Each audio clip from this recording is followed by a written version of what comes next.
Hey guys, I think you forgot what the Ann Coulter thing was all about, just to start this thing off with the Ann Coulter situation.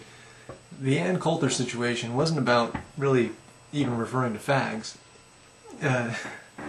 She was referring to the actor, the black actor. I don't know what show he's on, some doctor show. I don't watch much TV, so I'm not really sure, but he's on one of those major network TV shows, and he said that he hated fags or something like that, or he was homophobic, and then he went to rehab because of it. So she wasn't referring to fags at all. The whole faggot comment was a jest about the sensitivity of what do you call it? Politically correct individuals, or the politically correct left, who she was really, it was just a jest at these particular politically correct individuals who are liberal, who she always gives a hard time.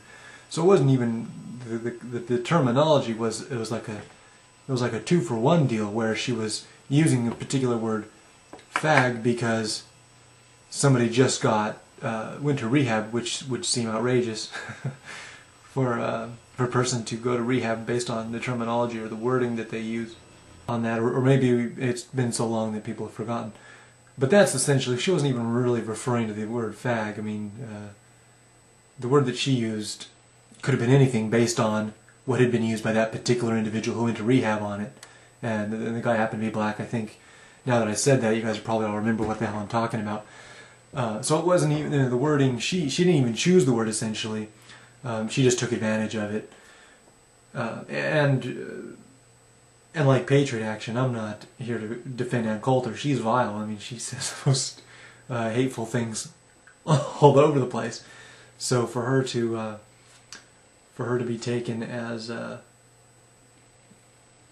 making jokes, that's fine. She uses more sarcasm than anything to prove points about how ridiculous the left wing is. She's just she's outrageous, obviously. These words are there for a particular purpose. Unfortunately, we've demonstrated, or at least people in the past have demonstrated, that these words are only used for hate, or only used for certain things, and they could be used for anything. I mean, they could be used for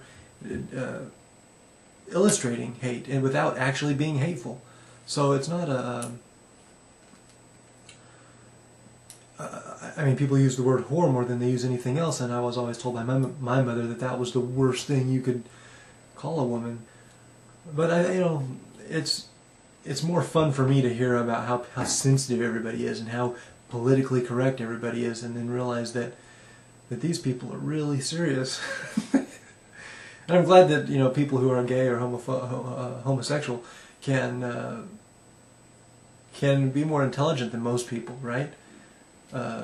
And say it's all based on a context. It's based on it's just all words, and they're irrelevant. I mean, for example, I mean, as a gay individual or a homosexual individual, you have to deal with a hell of a lot more than just somebody saying faggot. I mean, you have to deal with the bigotry of if somebody really just saying whatever the hell they want out of pure ignorance and disregard for your preferences, and in disregard for your civil liberties in the first place. That's a hell of a lot bigger an issue than being called a fag.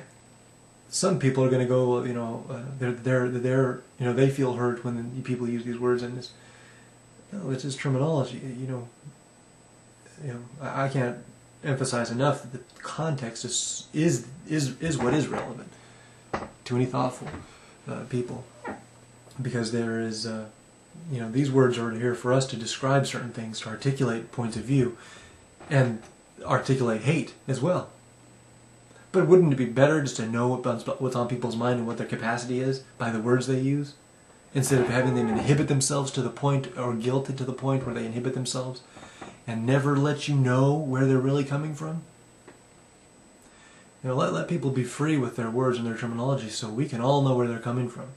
So we can all know what their true heart is and their true self is, so we can then discriminate appropriately and with enough information. How would we know who our friends were if we couldn't trust, or more appropriately, they couldn't trust us? so they could say what they felt, and they knew they trusted so much in us that we wouldn't be offended by what they said. So they wouldn't have to harness themselves or have a certain guilt and filter their words to a friend. So these words, please, open up. Let it all come out, because you don't know who your friends are or who your enemies are until you know that they trust you enough that you're not going to shy away from them if you use some unfavorable words or some unpopular words. So I think it's important to be able to have that dialogue with everybody, because you won't know who the hell you're dealing with unless they're open with you. And we can't have this openness with this guilt that I talked about earlier that people have about using terminology, or this guilt about presupposing that they're going to offend you. No, please, offend me. Try to offend me. Believe where I come from. You know, I take pride in what it took me to get here. Right? Isn't that most of our positions? A healthy position from a confident individual? Is it, you know, we all have our own struggles. And for people to tiptoe around whatever they're going to tiptoe around and not challenge your integrity as a person and your ability to handle who you really are is a shame. So I say, open up. Don't be afraid, don't be guilty. Your friends, the people you trust and love, are able to handle it. And if they're not, Jesus, what the hell's wrong with them? Sorry. You know, you can't tiptoe around certain issues, especially around friends and family. Open up to these people, and if you believe in the community of YouTube, then I mean, you know, it's hard to create this or extend this, not create this, extend this friend and family concept to these people that we're just kind of blabbering about or blabbering with and amongst. But it's a community-based thing, and we can't get to know each other unless we can be open with our words and express ourselves with the only way we're going to be able to do it. You know, it's great that we have this video concept or video infrastructure to generate facial expression and my hand expressions. But without the words to address these issues, we'll see a lot of awkwardness, a lot of hesitation, a lot of distrust. And this will all come through. And you can't build relationships on distrust. So anyway, that was another tangent. I always go off on them, you'll see. Alright, thanks.